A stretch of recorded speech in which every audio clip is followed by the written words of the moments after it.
જે ઘટના વિસાવદરની હોટલ સાયુનામાં ઘટી, આ ઘટનાની આગલા દિવસે અમારા જે ત્યાં કાર્યકર્તા છે હરદેવભાઈ, આ હરદેવભાઈને આગલા દિવસે લલિતભાઈ વસોયા એક જગ્યાએ મળે છે હરદેવભાઈની ટીમ સાથે. આ મળાવવાનું કામ 5 દિવસ પહેલા જેને વિડીયો બનાવ્યો હતો તાલુકા પ્રમુખ જે આમ આદમી પાર્ટીના હતા, એ વ્યક્તિ આ તમામ લોકોને મળાવી દે છે. ત્યાં નક્કી કરવામાં આવે છે કે આવતીકાલે હોટલ સાયોનામાં આવજો. આ માત્ર આક્ષેપ નથી, ટેલિફોનિક વાત થયેલી છે. જે વોટ્સએપ કોલમાં ફોન આવ્યો છે એના વિડીયો રેકોર્ડિંગ પણ હરદેવભાઈએ કરેલા છે.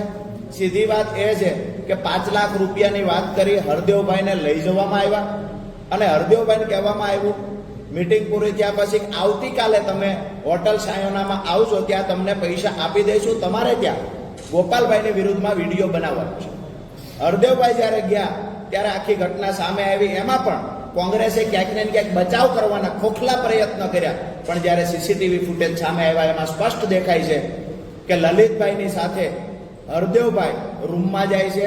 3 લોકો ટોટલ રૂમમાં જાય છે. એમાંનો એક ત્રીજો વ્યક્તિ મહેન્દ્રભાઈ, જે આમ આદમી પાર્ટીની વિરુદ્ધમાં 5 દિવસ પહેલા નિવેદન આપી ચૂક્યો છે. હવે જવાબમાં લલિતભાઈ વસોયા એવું કહે છે કે હું નાવા માટે રૂમમાં જતો. સવાલ એ થાય છે કે નાવા માટે 3 લોકોને લઈને કેમ જતા? નાવા માટે આમ આદમી પાર્ટીનો કાર્યકર્તા સાથે કેમ આવ્યો?